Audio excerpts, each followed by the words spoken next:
Have you noticed in the current art scandal in Australia at the moment, people are throwing around words like derivative, copy, imitation, and fake, as though they all mean the same thing. They don't. So if we're going to talk about art fairly, it helps to understand the difference, because these words sit on a spectrum and they describe very different things. At one end is influence. Every artist is influenced by other artists. We learn by looking, studying, and absorbing what came before us. That's how art evolves. The next is inspiration. This is where you can see echoes of another artist's palette, brushwork, or composition.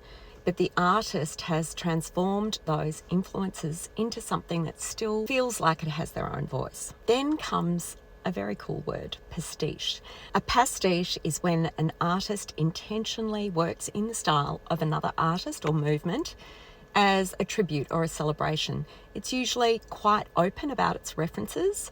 After that comes that word derivative. This is the word I used in my last video about the situation.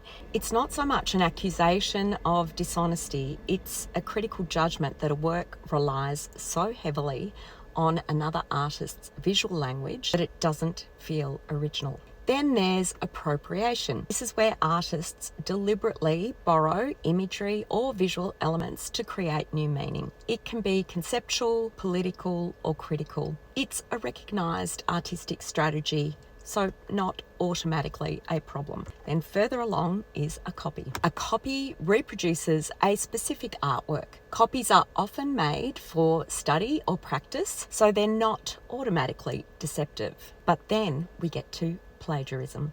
That's when someone presents another artist's work or ideas as their own. So it's about authorship and misrepresentation. And finally, at the very far end of the spectrum, there's the fake or forgery.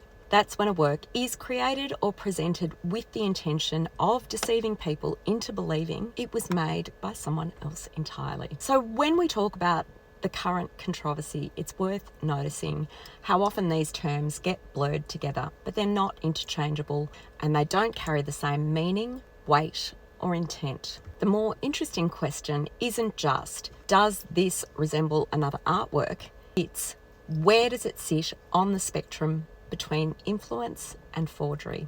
And what does that actually tell us about how we value originality in art today?